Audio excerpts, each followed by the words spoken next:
আমি মোটর লাগাচ্ছি, গাছে পানি দেওয়া লাগে, মোটর লাগাচ্ছি, তখন বোমের মতো আওয়াজ হলো। আমার বাড়িওয়ালি ভাত মানে তুলে করছে খালে বাড়িতে, তখন আমি ভাত ধুইয়া বোমের মতো আওয়াজ তো অভিযোগ চলে আসছি। আসলে এই যে মনে করেন যে এই যে একটা লোক দাবাইতেছে, মুরে কি হয়েছে ওটা আমি জানি না, খালি ওই লোকটা নিয়ে আমি চলে গেছি শ্রীফলতলা হাসপাতালে। ধরলাম, ফেরা উদ্ধার করলাম, হাসপাতালে পাঠাইলেন। পরে আবার মুরব্বীটা ধরলাম, ধরে সুতা করে আবার মহিলাটা টাইনা বের করলাম। বের করে সুতা করে এই জায়গায় তিনজন মারা গেল, একটা না হাত। একটা ট্রাক এবং একটা সিএনজি পাই, ট্রাকটা আমরা ট্রাক এবং সিএনজি নিয়ে হচ্ছে।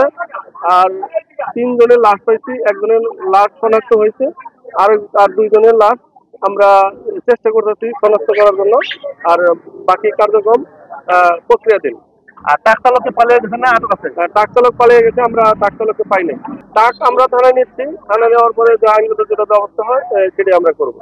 পরিবর্তন কর্তৃপক্ষের নির্দেশে যেটা করা দরকার আইনগতভাবে সেটাই আমরা করবো।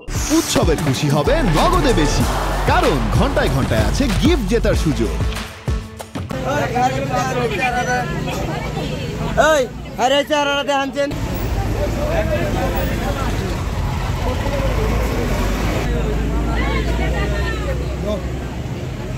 অনেকে